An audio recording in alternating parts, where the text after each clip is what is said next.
Dobro jutro svima, ja sam Borna Zuber, dobrodošli na moj YouTube channel. Nadam se da ste vi dobro ljudi, evo.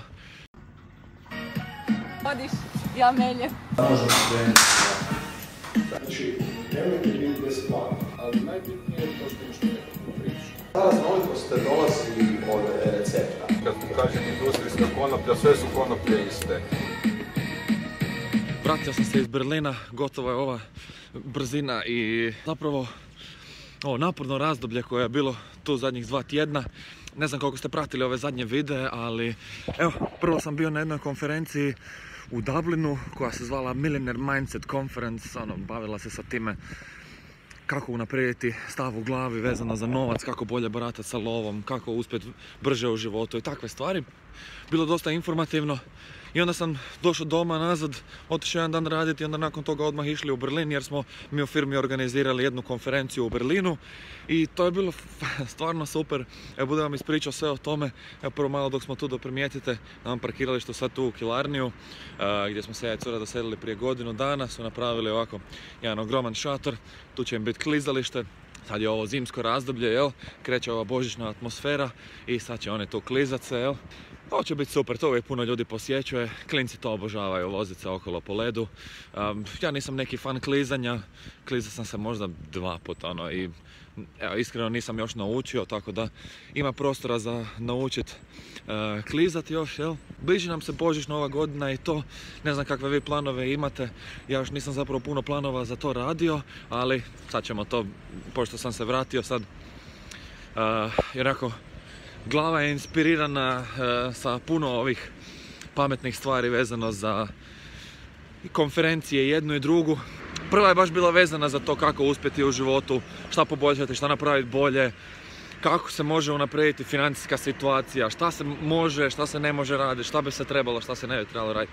I o tome ćemo napraviti jedan zaseban video, onako, samo da dobijete pregled oko toga šta smo sve prošli, ima puno toga tamo i nisu nam zapravo dali da snimamo, pa nemam snimke iz konferencije, imam onako malo dok smo hodali okolo, ali zapravo ću vam onako ispričati o tome šta je bilo, malo po mojim zabilješkama koje sam si radio putem. Jako smo zadovoljni kako je to bilo, to smo zapravo dobili te karte besplatno, tako da nismo morali platiti, ali inače su takvi seminari dosta skupi. Ljudi koji ih vode su obično jako iskusni, imaju nekoliko firmi, izrađuju hrpu love, puno su radili na sebi, puno toga su zapravo postigli u kratko vremena. I onda kada tako nekog učite, onda možete hrpu toga naučiti i dosta si promijeniti život u puno kraćem vremenu nego što bi to inače mogli.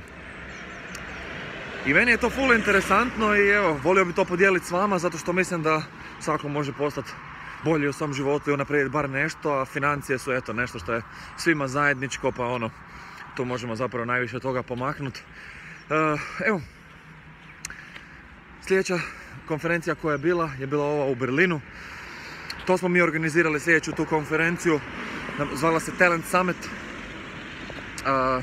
Ona je bila fokusirana na ljudske resurse, zapošljavanje i kako obično funkcionira proces zapošljavanja u firmama i onda smo tu imali nekoliko firmi koje su pričale o tome šta one zapravo rade da bi poboljšale svoj proces, kako im uopće izgleda, šta se očekuje od njih, jel?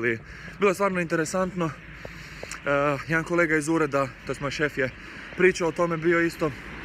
Imali smo još 2 firme sa strane iz Njemačke i imali smo direktoricu ljudskih resursa iz NASA, jel? Ona ekipa koja je išla na mjesec, njih znate.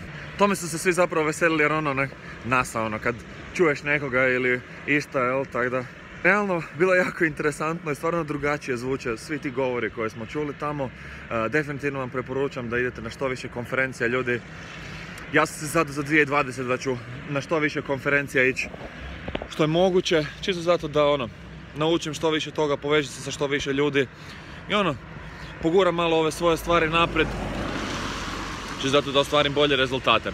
Tako da, evo, to mi je za sad to, ovako kratko malo revizija toga šta je bilo u zadnjih tjedan dana. Danas je petak, kraj tjedna, danas idemo onako follow-upa sa svime šta je bilo nakon konferencije, javiti se ljudima, zahvaliti se što su bili na konferenciji, što su došli, što su doprinijeli time što su bili tamo, evo, jako smo zahvalni za to.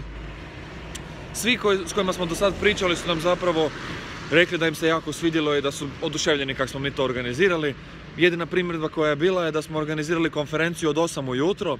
Nama se to činilo normalno, u Irskoj je to normalno, u Hrvatskoj je to normalno, kolega je organizirao u Švedskoj, tamo je to normalno, ali Njemci u Berlinu imaju naviku kasnije ustajati. I oni su rekli kao da prije 10 niko ne ide ni na posao ni ništa, zapravo u tim tech firmama.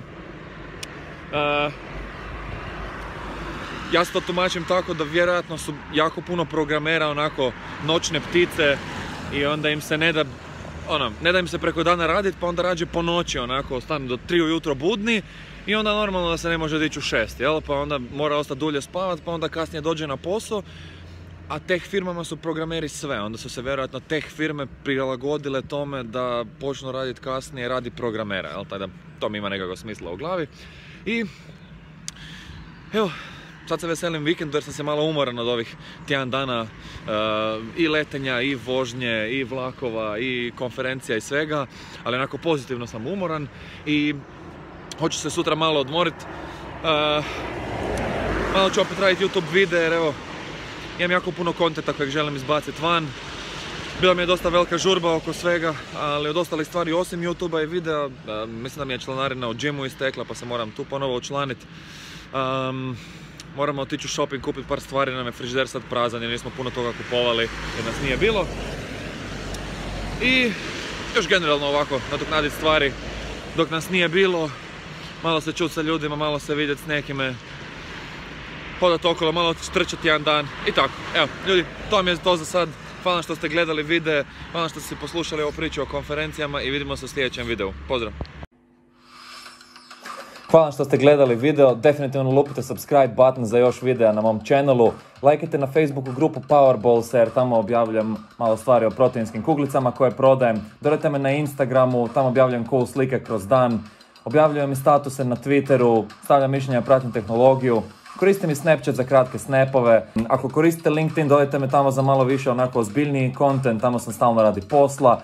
Imam i TikTok account, tamo stavljam kratke videe. Blog nije još pod izradom, ali koristim Steemit za svoje mini blogove i tamo stavljam sve od slika blogova do videa. Tako da ljudi, vidimo se u sljedećem videu.